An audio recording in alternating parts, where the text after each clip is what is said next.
everyone for coming out, and to everyone that put this on. It's a beautiful day out, and especially if you came here on your birthday, thank you very much. So my task is to talk about the legal and political ramifications of the G20 moving forward in Toronto. No problem. So since late June, we have seen the marked, and some would say natural, inclination to separate the political from the legal. And that is not to criticize anything that's been said today, because everything was coordinated of who would say what. But I just want to caution against that inclination. Yes, Toronto has just seen the largest mass arrest that this country has ever seen. It's outrageous, it's appalling, it's incredibly unjust. But while groups like the Canadian Civil Liberties Association and aspects of the mainstream media defend our rights to protest and condemn the abuses of process, they erase the politics that we came together for. They erase the reasons that we protested. And they erase the reasons that the tactics that were taken at the G20 were taken. The arrests were made not necessarily because of what happened on the streets, but also because of the public confrontation to capitalism and imperialism that we collectively made. And this is evidenced by the conspiracy charges against a number of the people that were organizing against the G20. So just so people know, people were charged with conspiracy to commit mischief, to obstruct police, and assault police. And what conspiracy is, and I'll just explain it through this analogy. It's an analogy. I'm speaking hypothetically. This is not my intention, nor would it ever be my intention, but please don't say yes to any of these things. So let's say I say to you, why don't we get a bunch of helium balloons and attach them to Stephen Harper, and so he floats away, and he takes all of his bullshit oppressive policies with him, and we don't have to ever see him again. You say yes, conspiracy. Okay, that's impossible. Doesn't matter, still conspiracy. Now, now if you say, actually, I think that's a bit of a bad idea, and I say, okay, fair enough, can I borrow your kite string for this? And you say yes, you are guilty of the conspiracy. Okay, and so then at trial for kidnapping, assault, and whatever else they try us with, then the evidence, because it's about our conversation and our intentions and nothing ever actually happened, that the rules of evidence are relaxed, so hearsay is admissible, and it's a lot easier to obtain a conviction. And then on sentencing, if we're convicted of conspiring to attach Stephen Harper to helium balloons, we would face the same sentencing that we would face had we otherwise actually attached Stephen Harper to a bunch of helium balloons. So that's how conspiracy law works, and that's the way that it's being applied against our organizers. And these charges, and all G20 charges, are about quelling dissent, as has already been said. Resistance and dissent have been criminalized in order to accomplish that goal. The conspiracy charges make this clear, and so do the bail conditions that people have gotten. Hassan spoke about that at length, the attempts to stop organizing from happening. These charges are about attacking leadership, and as are the bail conditions, which are typical conditions, just to be clear, of people who are charged with murder, attempted murder, kidnapping, very brutal, very violent assaults. Okay, so these are the kind of conditions that people are getting. It's not the first time that we've seen conditions like that in Toronto for protesters, but it's incredibly rare, and it's obviously incredibly outrageous. Sorry. After June 15th, we did see 3 of our members of our leadership be given non-association with the Ontario Coalition Against Poverty. And so while we successfully fought that, we spent a summer without those 3 people being able to communicate with anyone in the organization. And that's why people get those conditions, as a punitive measure, as a means of stopping people from being able to do organizing in the interim while people garner the resources to be able to fight those conditions in the court as well as politically. And following the eviction of the finance minister, Jim Flaherty's office in Whitby of 2001, we saw 2 of the 12 people arrested denied bail initially, and then one of those people and myself given house arrest, strict house arrest conditions as well.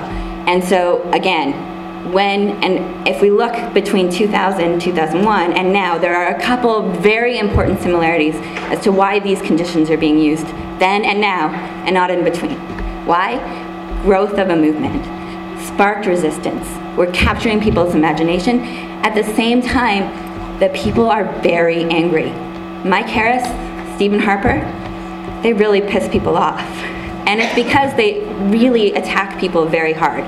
So as resistance grows, the state feels threatened and feels the necessity to respond, and respond with increasingly violent and repressive and regressive tactics.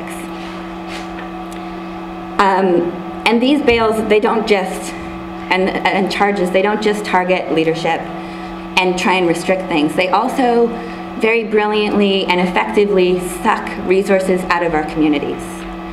So we've seen maybe $140, $150 in cash go from our communities to the state for cash bails. And that's not counting the millions of dollars that are promised if people breach their conditions. On top of that, we now have to raise $250,000 for legal fees. So again, the state's tools suck these resources out. They suck our energy and our money away from us to try and make our ability to organize as difficult as possible, as well as to try and distract us from organizing and focus solely on these legal charges. And that's why it's so important that we not let that win. It's very important that all of us give whatever we can to legal defense. While I'm saying that this is a trap, it's a trap that we have to comply with at this point. We have to support, like Hassan said, the people that have been arrested. We have to support them personally and politically and financially. However, we also need to understand that this is a tactic, and we need to work to manipulate this tactic to the best advantage that we can. And in doing that, we need to ensure that the reason that we came together in the first place and the reason that we came to fight the G20 is never lost. So why did we come to fight the G20? Well, for First Nations sovereignty, have it be respected, to have rates be raised, to stop the attack on migrants, and to get status for all, to ensure that our communities are not being cleansed, and to fight for justice and economic, social justice for everyone. And I've completely lost my speech entirely, so I'm just going to kind of rant at you for 5 more minutes. And in addition to that, if we begin to focus solely on the legal aspect of what's happened over the G20, like really the state wants us to do, and like mainstream organizations oftentimes want us to do, we also begin to lose the parallels between those people that we have inside and the other people inside, who may be people that we know or care about as well. And we lose the parallels between the fact that there are communities in this city, neighborhoods in this city, that endure the police tactics that we saw on the G20, perhaps on a smaller scale, on a daily basis. And there are countries that are affected by the G20 policies that endure the tactics that we saw in this city, perhaps on a larger scale, on a daily basis. And we can never forget those things. We can't allow the legal aspect of what's going on, which is outrageous, to become disconnected. And if we do that, and if we lose our demands, then we've lost. And we've given this to the state. And we've actually made it easier for the state to implement austerity measures. And what do those austerity measures mean? Well, it means a cut to the special diet. It means that already it's been announced that the special diet is going to be cut. 162,000 people in this province depend on this money for food.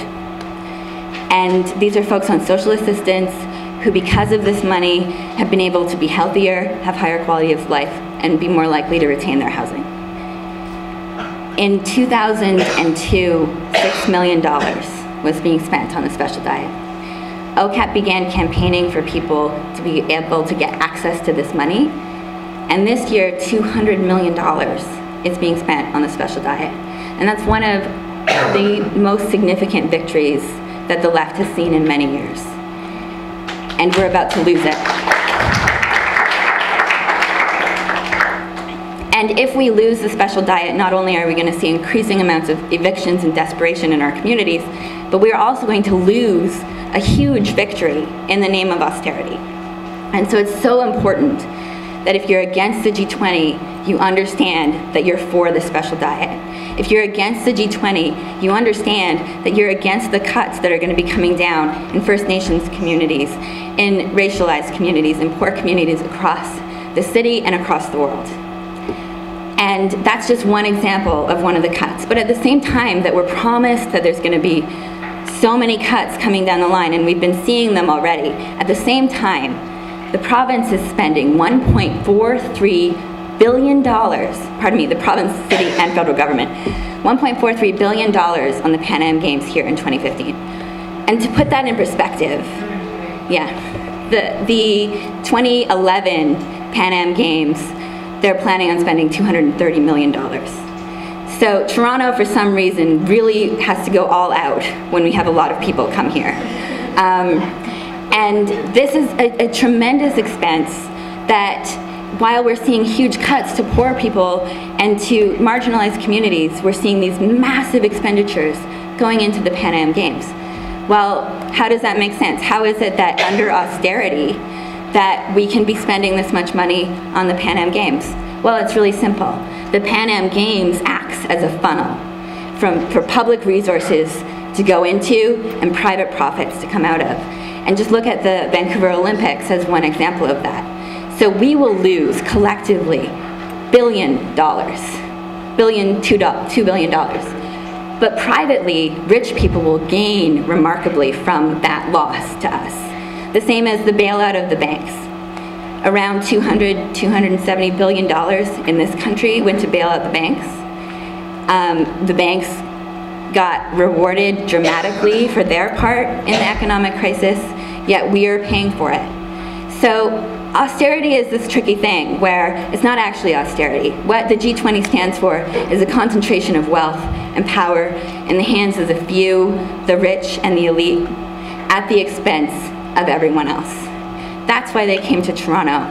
We cannot lose that, and indeed, the best way for us to support anyone that was arrested at the G20 is to never forget why they went, and to act in a spirit of solidarity, bring that forward continuously as we go out and demand that those charges be dropped.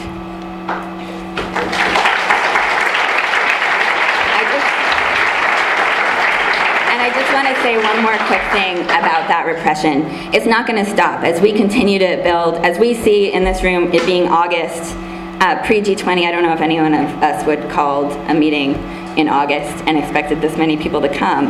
And as we see people becoming increasingly angry and things begin to build, we're going to see these tactics continue. And that's why OCAP saw 11 people arrested for simply standing in the Liberal Party headquarters a few weeks ago. 9 of those people have charges. 2 of those people do not because of the gross ableism that for once acted in the favor of one of our members.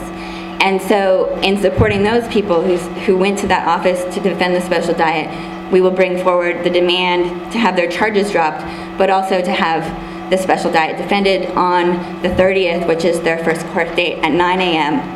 at the Attorney General's office. So please come.